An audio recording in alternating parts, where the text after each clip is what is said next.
Welcome back, everybody, to an absolutely tragic episode of Lockdown 23 and 1.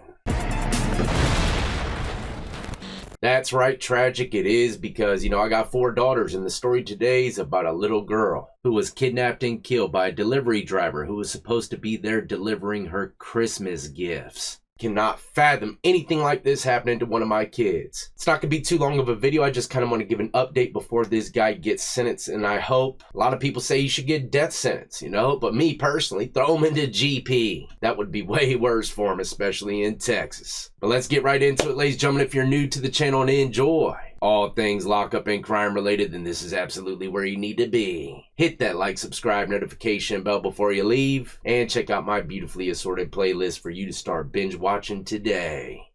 Now, before we get going, let me just say my condolences go out to the family, man. I cannot imagine, like I said, something like this happening to one of my daughters. Now, for those that don't know, Athena Strand was a missing 7-year-old girl found dead in Wise County. Tanner Horner has been arrested for her murder. It says testimony and interview footage on day 3 of Tanner Horner's capital murder trial pulled back the curtain on key evidence presented to jurors. They heard new details about how investigators found Athena Strand, including testimony that she was found unclothed and that items of her clothing were later recovered. There was a high level of detail on how investigators built this case, from recovering an out-of-state video from the FedEx vehicle contracted company using cell phone data to pinpoint locations. We did a geofence for T-Mobile. Taylor Page, a special agent with the FBI in Dallas, testified. That device became of interest for us. Secondly, there was a phone number from Mr. Horner that was also identified and became more relevant as command posts started to unfold. Prosecutors also examined Horner's home and personal life. In the video shown to the jury, he shared with investigators that he lived with his fiancée in a shed, just steps away from the main home where his mom and grandmother lived. Photos shown in court revealed that the area behind the shed, where investigators began focusing their search and where they say key evidence was found. See, in my mind, if I was a parent, I'd just be thinking over and over again, I cannot believe my little girl was taken to a filthy, disgusting shed like that to see her last days. Oh my God, man.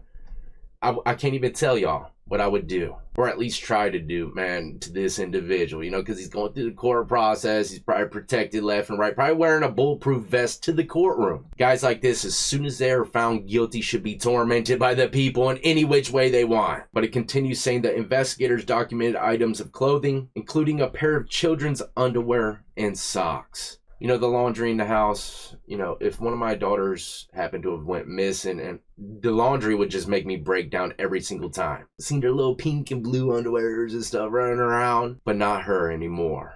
Oh my God.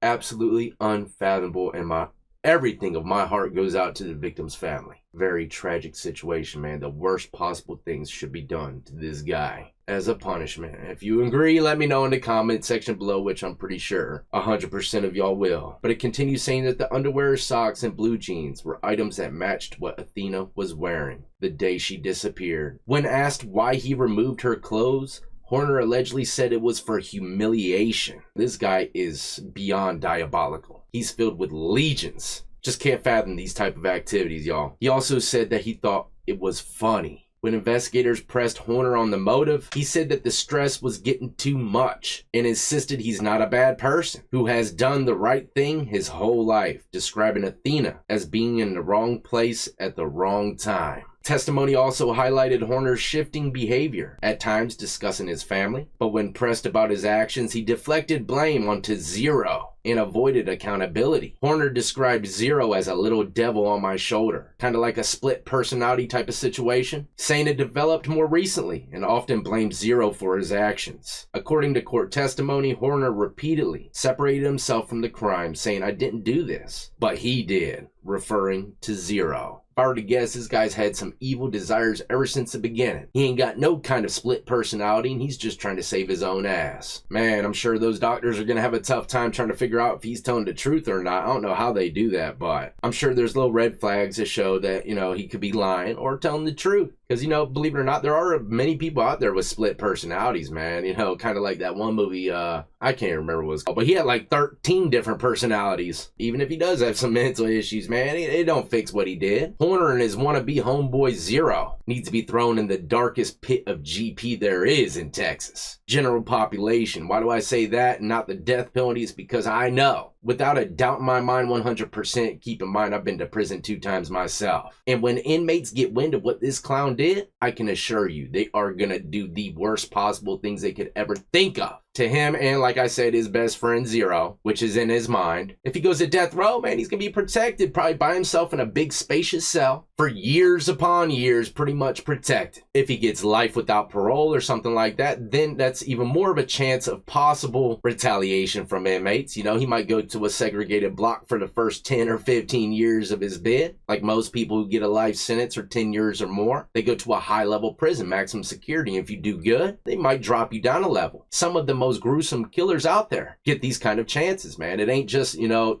lock them up, throw away the key into their story. I mean, yeah, sometimes it just depends. Jumping back into the article, though, he also said that he felt like events were a bad dream or a nightmare, referencing confusion, memory gaps, and comparing it to PTSD. At one point, he said he was in trouble for something I don't remember. When asked if he told investigators everything during an interview, Horner responded, "It's not Zero, it's Tanner," but continued describing the situation as if he were in the back seat watching it all happen. A pattern investigators point to as Horner distancing himself and deflecting responsibility. Testimony also revealed that Horner attempted self-harm in jail, and at one point Horner asked investigators to shoot him and referenced harming himself once again. Testimony revealed that Horner at one point attempted to cut a deal, while investigators continued questioning him.